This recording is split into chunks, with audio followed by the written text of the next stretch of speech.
drinking water and shit. I mentioned yesterday, well, you saw yesterday Warren Buffett doesn't drink water. He doesn't. Donald Trump doesn't drink water.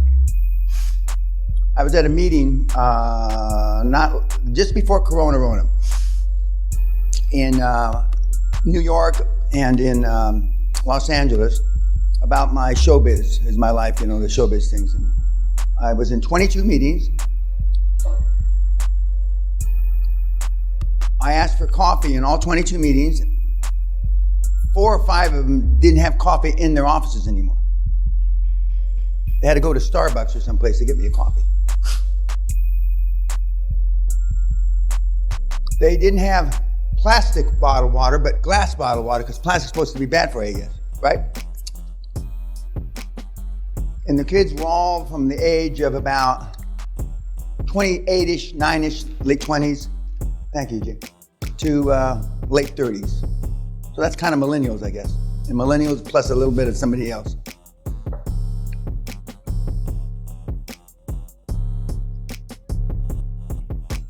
And except for one guy, maybe, a stiff drink and a good fuck would kill them all.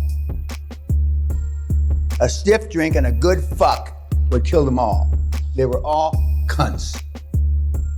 And they're sitting in judgment of what I'm gonna do for them, and they have not experienced one iota of life that I have. Not one fucking iota. And that's where we are now. We have people sitting in judgment that if they took this test, which we're going to spend a little time on, I went through your material again last night and early this morning. For those of you that didn't fill out the paperwork completely, you're ashamed. For those of you that didn't list your salary or net worth, you're ashamed because you don't have any. Because I know the billionaires, and we've had billionaires come through here, gladly see how much money they've got. When you say you've got no fucking regrets, are you sick in the fucking head? You wouldn't be here if you didn't have any regrets. Jeff Bezos has a thing called regret minimization. I didn't know it until the last few years, where when he's making decisions early on for Amazon, he said, will I regret this when I'm 80? I have a similar thing. And now I'm almost 80, so don't be careful for what you wish for, because it can come true. And many of the decisions I made, life-changing decisions, are based on what will I think about that when I'm an old man. I didn't say 80, but by most definitions, 76 is an old man. And all but 1 or 2, I don't regret. I regret 1, doing this. I'd never be a coach again. Fucking never. If I lived to be 1,000,000 years old, I'd never do this again. Because this is a thankless fucking job. Because you're all worthless, for the most part. But every once in a while, I get a Marcus. Every once in a while. But I grossly underestimated. And when you look at this, you know where you are on this list. And when I tell you, for example, success test. If you're 11, if you're over 6, you need help. You need psychiatric help. I say you ought to blow your fucking brains out, but I'm a little obsessive. We've had psychiatrists in here say, if you're over 0, you need psychiatric help.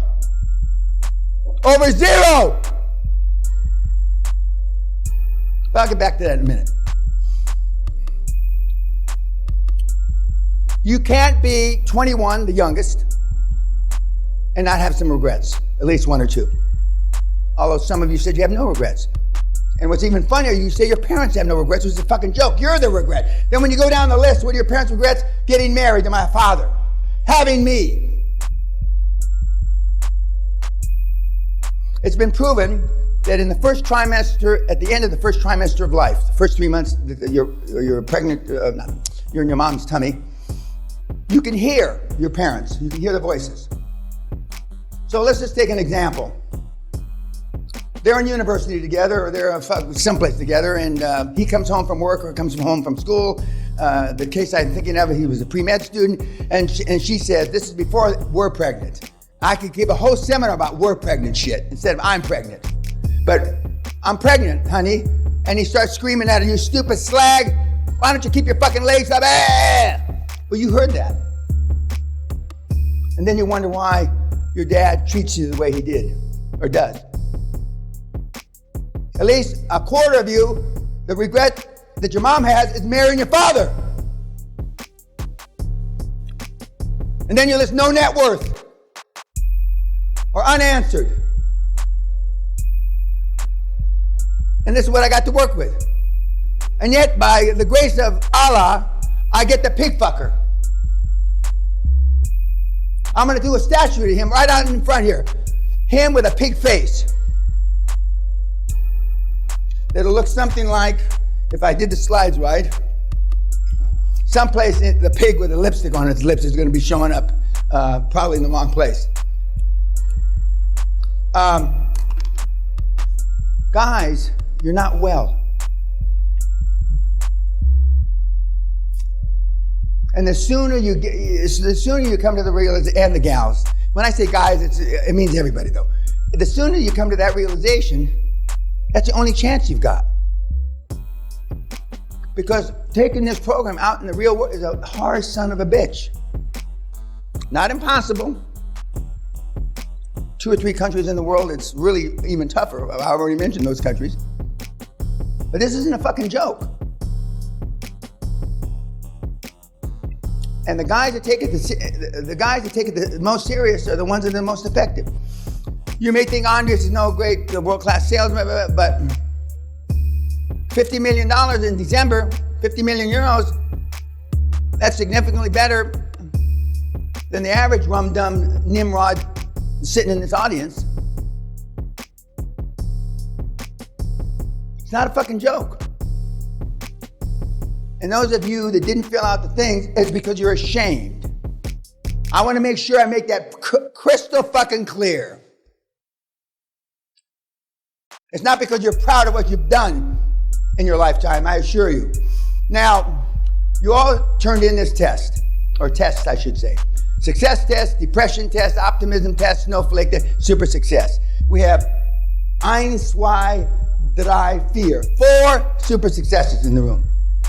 One of which is a female.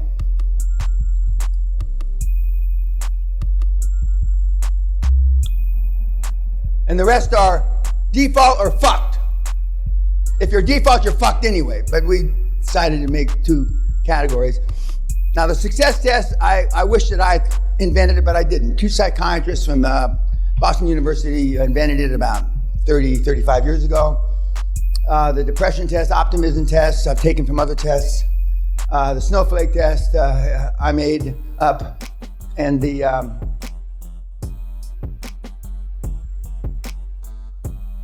but just look at the success scores. 0, -3 is a perfect score. 1, 6, you need help. 1, 6, you need help. 9, you need help. 6, you need help. 7, you need help.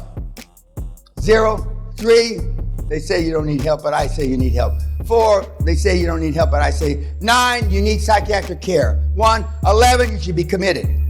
3, 1, 9, you should be committed. And you wonder why you're poor. You're lucky you haven't been institutionalized. In the iron block countries, all the people with above 0 would have been in a home for the sick. Yet I flip you like God. Most of my real rich people don't have perfect scores. They don't have 9s or 11s either. So don't discount this, the steps. So far, every goddamn person you've heard, including myself, just follow the fucking steps. Why do I say at least 100 times during the week, follow the fucking steps? Because you don't. Because you don't. Why would I repeat myself so many times? Marcus has seen a lot of people come through the program. A few of them successfully. Very few.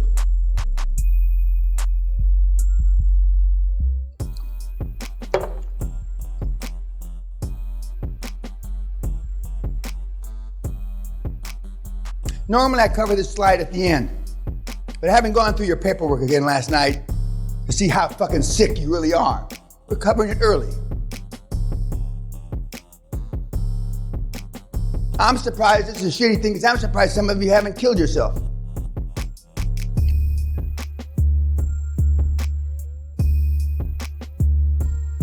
When I was 21,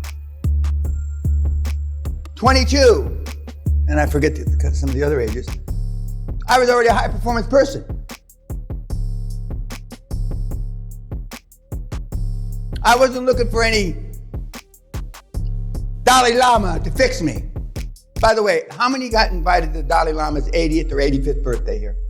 None. Well, I wasn't either. But a lot of my kids were. Of all my kids, almost every single one of them meditate, except me. I think meditating is jerking off without an orgasm. I know a lot of the billionaires that are on the screen trying to paint their legacy different, say they meditate, and they lie, they don't meditate. But it's vogue to say you meditate now. They don't, they think it's a joke like I do. And my kids that got invited to the 80th and 85th birthday of the Dalai, and the Dalai's always got his hand out for money, God love him, you know, Allah love him or whoever loves him. Because it's part of the game now. Now, Warren Buffett, to the best of my knowledge, Mr. Buffett does not meditate. And fact check me, or somebody correct me if I'm wrong. Charlie the fucking Munger doesn't meditate, to the best of my knowledge.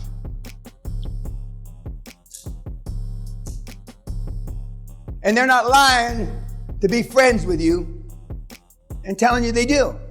Because they think that, and they're probably at the end of their life cycle. I hope they last one more Berkshire Hathaway meeting so I can meet them. But